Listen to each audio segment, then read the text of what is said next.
आरक्षण के पूरे मसौदे को फिर से एक जिरह की आवश्यकता है। आप अपना कास्ट नहीं बदल सकते, लेकिन धर्म परिवर्तन कर सकते। प्राइम मिनिस्टर जैसे पद पे बैठे हुए इंसान अगर मुस्लिम रिजर्वेशन जैसे बहस को अपने हर सभाओं में उसकी बात कर रहे हैं, तो उसके पीछे पृष्ठभूमि क्या है?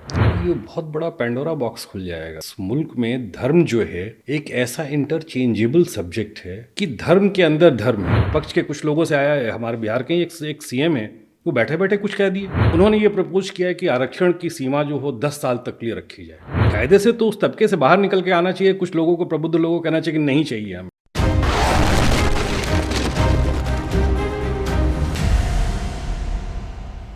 नमस्कार, मैं हूं समरेंद्र और आप देख रहे हैं बोले भारत। बोले भारत में आज हमारे साथ हैं सुप्रीम कोर्ट के वकील आर के सिंह साहब। कानून, संविधान और न्याय को लेकर इनकी समझ लाजवाब है। ये अच्छी किताबों के शौकीन हैं, शेर व शायरी इनको पसंद है, इनकी लाइब्रेरी काफ़ी शानदार है और इन सब के साथ इनका यकीन मानवता में है, इंसानियत में है। आज हम इनसे मुस्लिम आरक्षण पर बात करेंगे। मुस्लिम आरक्षण को लेकर सियासत तेज हो गई है। विपक्ष का कहना है कि आरक्षण दिया जाएगा, सत्ता पक्ष का कहना है कि बहुजनों के अधिकार में ये सेंधमारी है और देश को फिर से धर्म के आधार पर बांटने की तैयारी है। इन सब मसलों पर हम इनसे सिलसिलेवार तरीके से बात करेंगे। सिंह साहब, फिर नमस्कार। आप मुझे ये बताइए कि मुस्लिम रिजर्वेशन में जो बार बार बात हो रही है और जो राजनीति चल रही है, इस राजनीति की पूरी पृष्ठभूमि क्या है? क्यों ये जब भी चुनाव आता है तो ये सवाल सिर उठा लेता है कि क्या इनको रिजर्वेशन देना है, नहीं देना है, दिया जा सकता है, नहीं दिया जा सकता है? ये क्यों ऐसा होता है हर बार? ये जो आम सभा का चुनाव है, ये बहुत सारे चुनावों से बिल्कुल इतर चुनाव है, क्योंकि ये धर्म आधारित आरक्षण, स्पेशली मुस्लिम रिजर्वेशन का जो प्रश्न है, इस पूरे कैंपेन एंड डिबेट को लीड प्राइम मिनिस्टर कर रहे हैं। अगर प्राइम मिनिस्टर किसी इशू को लीड करते हैं तो वो नेशन के लिए बहुत इम्पॉर्टेंट हो जाता है। इस मुल्क के सब जहन लोगों को इस बारे में सोचना चाहिए कि प्राइम मिनिस्टर जैसे पद पे बैठे हुए इंसान अगर मुस्लिम रिजर्वेशन जैसे बहस को अपने हर सभाओं में उसकी बात कर रहे हैं, तो उसके पीछे पृष्ठभूमि क्या है? क्या कहीं ये खतरा है? क्या विपक्ष वाकई इस विषय को लेकर के बहुत गंभीर है? क्या इससे हमारा जो सोशल फैब्रिक है वो डिस्टर्ब्ड होगा? और इसी से जुड़ा हुआ एक और प्रश्न है कि हमारी संवैधानिक व्यवस्था क्या है इसको लेकर के। क्या है संवैधानिक व्यवस्था? ये बहुत इंपॉर्टेंट है समझना।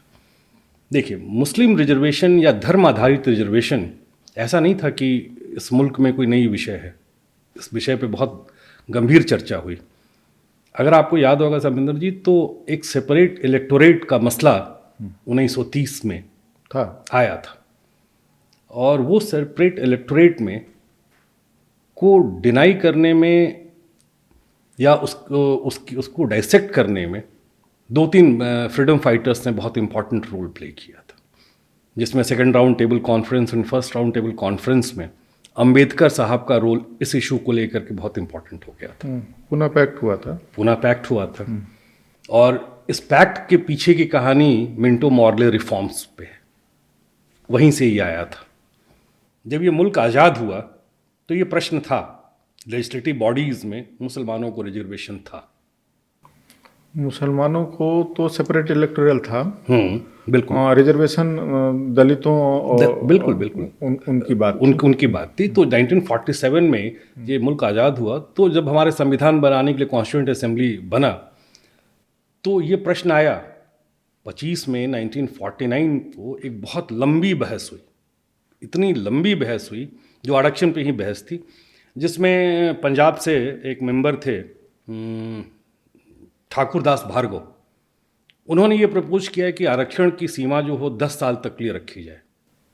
लेकिन इस्माइल लहरी साहब एक मेंबर यूनाइटेड प्रोविंस के थे शायद, तो उन्होंने बोला कि मुसलमानों को आरक्षण की सुविधा के साथ रखा जाए।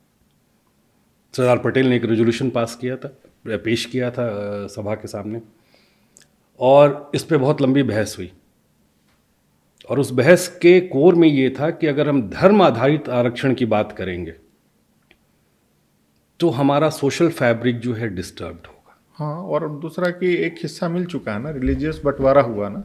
उसके पहले रिलीज बंटवारा हुआ हाँ, था। एक हिस्सा चला गया तो जो मुस्लिम क्लेम था उस क्लेम को इन लोगों ने इसी बेसिस पे खारिज किया कि भाई आप एक हिस्सा ले चुके हो, आपको अगर इतना ही ऐतराज हो तो आप चले जाओ, अगर आपको लगता है कि नहीं यहाँ आपके लिए ठीक नहीं है तो आप जा सकते हो। बिल्कुल।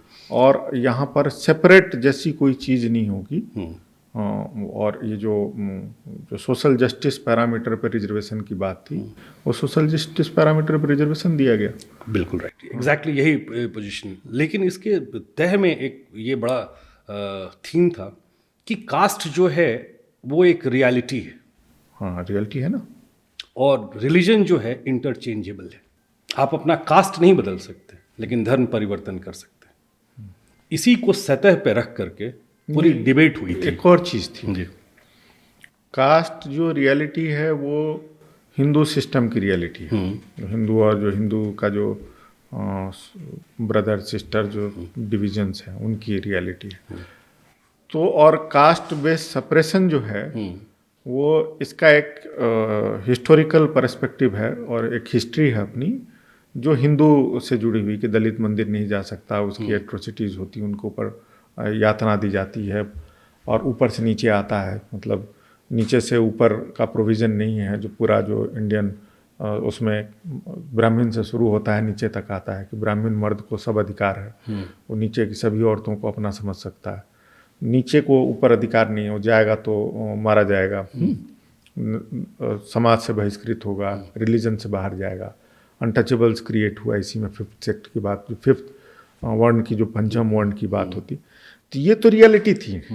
इसी रियलिटी को सोशल जस्टिस उस पर जब कसा गया तो ये हुआ कि नहीं, ये आसानी से मेन स्ट्रीम में नहीं आएंगे और इनकी हिस्सेदारी को हम फॉरवर्ड की विल पे नहीं छोड़ सकते, सिस्टम की विल पे नहीं छोड़ सकते। इनकी हिस्सेदारी और भागीदारी के मसले को हमको सुरक्षित करना पड़ेगा, अदरवाइज इनका अपलिफ्टमेंट नहीं होगा। ये तो एक कंसर्न था और उसका एक हिस्ट्री था, इस बेसिस पे रिजर्वेशन आया। मैं ये जानना चाह रहा हूँ कि जब क्लैरिटी थी उसी समय कि नहीं दिया जाएगा, तो ये जो बार बार उठता है कि हम दे देंगे, ये क्या इतना आसान है दे देना? ये पॉलिटिकल स्लोगन जो बनता है। देखिए, ये सियासत से इतर जो प्रश्न है, जो संवैधानिक प्रश्न है, कॉन्स्टिट्यूशनल, उसमें अगर आपको इंदिरा स्वाने जजमेंट को अगर हम गाइडलाइन भी मान के चलें तो 50% की कैप को ख़त्म करने के लिए एग्जीक्यूटिव ऑर्डर से काम नहीं चलेगा। आपको उसको संवैधानिक व्यवस्था के तहत लाना पड़ेगा। जैसे रिजर्वेशन का जो 50% का कैप था वो लगभग 9 शेड्यूल से इंसुलेटेड हो जा रहा है। तो अगर इस कैप को आपको बढ़ाना है तो आपको संविधान में बदलाव करना पड़ेगा। तो विपक्ष के लोग अगर ऐसा कुछ सोच रहे हैं या करना चाह रहे हैं तो आई डाउट कि नियर फ्यूचर में, जो मेरी पॉलिटिकल अंडरस्टैंडिंग है, ऐसी मेजॉरिटी इनको दोनों हाउसेस में आने वाली है कि इसको अमली जामा पहना सके।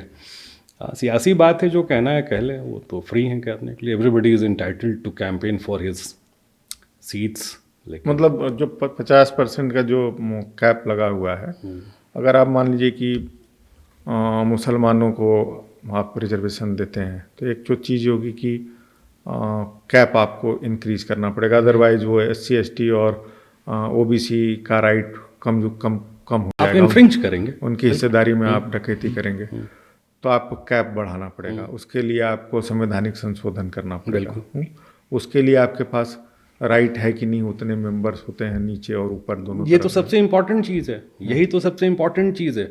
हम बोले आसमान से तारा तोड़ के ले आएंगे तो हमारे सिर्फ कह देने से तो टूटेगा नहीं। हाँ, प्रॉमिस है, वो तो प्रॉमिस की बात, तो प्रॉमिस है।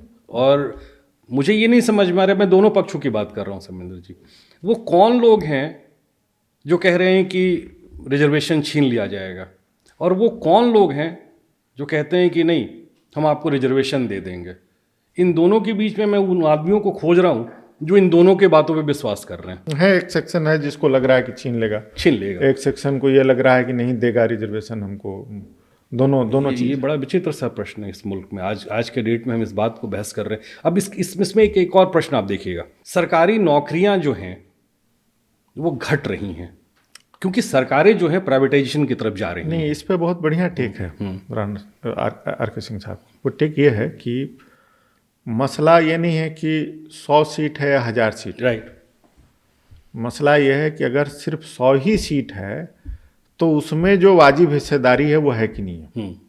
कि सपोज करिए कि सुप्रीम कोर्ट में ही मान लीजिए 20 जज हैं या 50 जज हैं या 100 जज हैं, जितने भी होते हों, वो मसला नहीं है। मसला ये है कि अगर 20 ही हैं तो उसमें उनकी हिस्सेदारी है कि नहीं, बहुजनों की, दलित की हिस्सेदारी है कि नहीं, आदिवासी रिप्रेजेंटेशन है कि नहीं, मसला ये है। और वाजिब हिस्सेदारी है कि नहीं। एक तो हिस्सेदारी है कि नहीं, दूसरा वाजिब हिस्सेदारी है कि नहीं। उसी तरीके से जो टॉप ब्यूरोक्रेट्स हैं, अगर 100 ही सीट है तो 100 में उनकी हिस्सेदारी है कि नहीं। रिजर्वेशन का पैरामीटर नंबर्स पे नहीं है। रिजर्वेशन का जो मेन थ्रस्ट है वो वाजिब हिस्सेदारी का मामला है। बिल्कुल। तो एक तो ये मामला है। दूसरा चीज़ मुझे ये बताइए कि जो जैसे बोलते हैं लोग कि कॉन्स्टिट्यूशनल प्रोविज़न नहीं है, कुछ समय पहले एक डिसीजन लिया गवर्नमेंट ने और बोला जाता है कि सामाजिक न्याय ही पैरामीटर है रिजर्वेशन का और उसको आप ब्रीच नहीं कर सकते। कुछ समय पहले एक डिसीजन आया जिसमें कि सोशल जस्टिस के बेसिक पैरामीटर को शिफ्ट कर दिया गया और उसको इकोनॉमिक कर दिया गया। इकोनॉमिक बेसिस पे एक रिजर्वेशन का प्रोविज़न क्रिएट हुआ।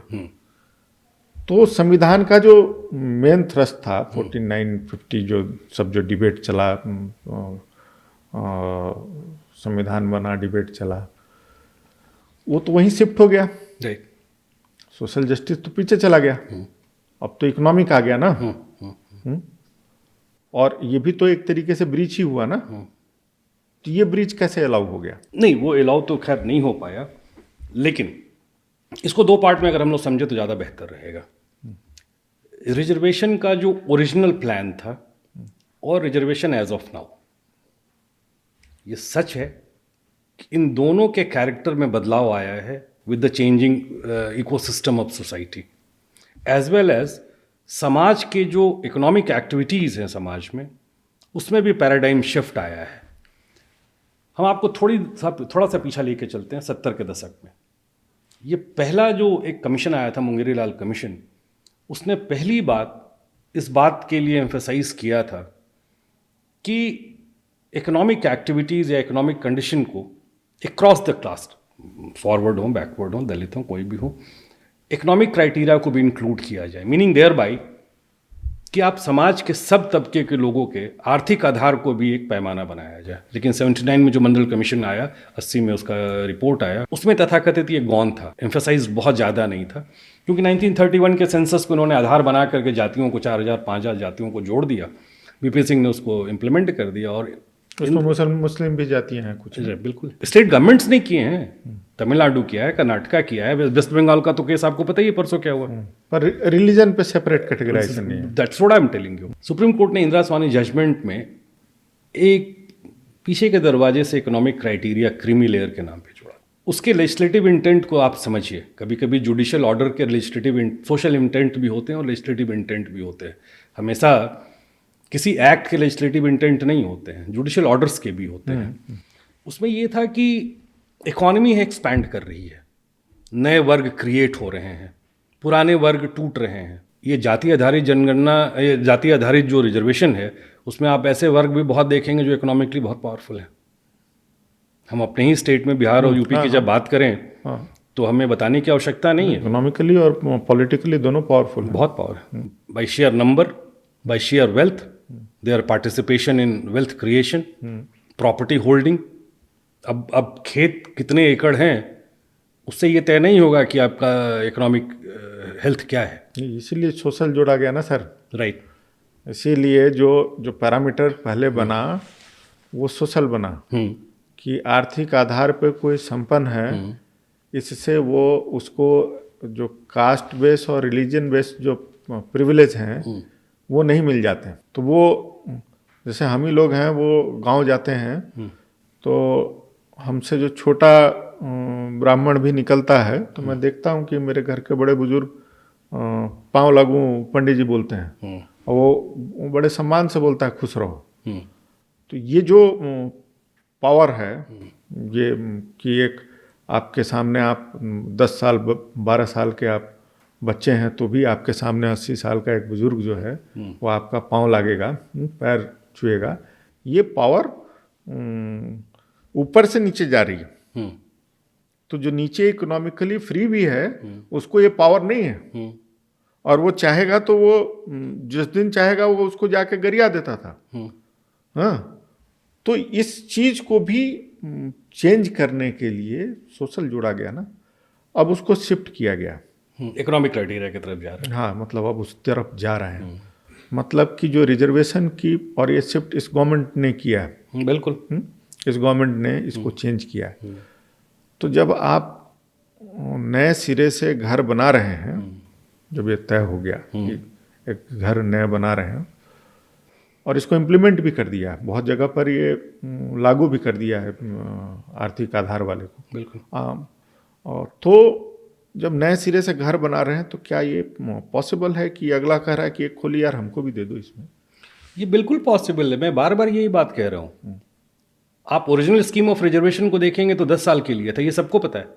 लेकिन वो 10 साल परमानेंट हो जाएगा ये किसी को नहीं पता था कि इस मुल्क में एजुकेशन सबसे बड़ा लेवल प्लेइंग फील्ड क्रिएट कर रहा है। और इस मुल्क के जो पब्लिक फंडेड एजुकेशनल इंस्टीट्यूशंस हैं वो आज भी इतने रोबस्ट हैं कि अगर कोई तबका उसका फ़ायदा नहीं उठा पा रहा है। कर्पूरी जी तो कहते थे ना कि पढ़ेगा तो बढ़ेगा। उनके जाने के बाद क्या हुआ इसका? तो पूरी मुहिम ही डूब गई। तो जब आप पढ़ रहे हैं, एजुकेटेड हैं, तो आप एक लेवल प्लेइंग फील्ड अचीव करेंगे। और बस एक लास्ट बात मैं कहना चाहता हूँ आपको, मेरा अपना व्यक्तिगत तौर पे मानना है, मेरे ऐसे बहुत लोगों का मानना है, cutting across the caste line in religion, that this country needs to discuss, rediscuss and repeatedly discuss the scope of reservation in future.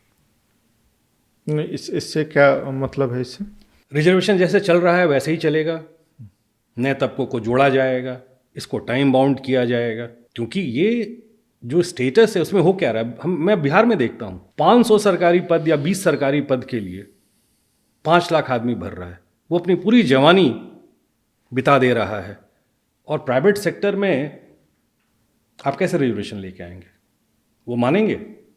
जब आप एक मुल्क वेल्थ क्रिएटर, हमारे प्रधानमंत्री क्या चाहते हैं कि आप वेल्थ क्रिएटर बनिए। वेल्थ क्रिएशन के लिए बहुत प्रोटेक्टेड इन्वायरमेंट की आपको जरूरत नहीं है। You need to express yourself freely ideas को। नहीं, वो अलग चला जाएगा। वो जो मामला है ना। नहीं, बिल्कुल। जो हम जो पहले कह रहे थे, आरक्षण के पूरे मसौदे को फिर से एक जिरह की आवश्यकता, थोड़ा सा अनपॉपुलर डिसीजन होगा। ये कोई भी डिसीजंस, भाई पिछले मतलब इस सरकार ने बहुत सारे ऐसे डिसीजंस लिए हैं जो बहुत बड़े तबके को पसंद नहीं था। आर्टिकल 370 से लेकर के फौज में जो रिक्रूटमेंट का ये था, लेकिन उन्होंने लिया है ना, इनके पास पॉलिटिकल विल है। ये नहीं, ये तो खैर अलग मधुमक्खी का छत्ता है, इसमें तो घुसेंगे तो सब जल जाएंगे।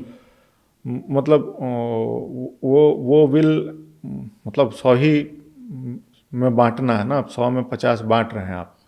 50 को बांट के आप 60 करेंगे, 70 करेंगे, और उसमें अलग प्रोविज़न करेंगे। क्योंकि अगर आप इसमें घुसेंगे, वैसे ही ऑलरेडी कुछ पेनिट्रेशन हो रखा है, कास्ट बेसिस पे हो रखा है। अब अगर इसमें रिलीजन बेसिस पे भी घुसेंगे तो ये उनको बर्दाश्त नहीं होगा। स्वाभाविक सी बात है। हाँ, तो इसके लिए आपको ऊपर जाना ही पड़ेगा। 5% भी करिएगा तो आपको सीलिंग कैप सब हटाना पड़ेगा, और आपको संविधान में भी बदलाव लाना पड़ेगा। ये सब तो है अपनी जगह पर। मतलब, लेकिन मेरे सिर्फ ये कहने का मतलब था कि जब ब्रीच हो गया, सामाजिक न्याय से इकोनॉमिक पे चले गए,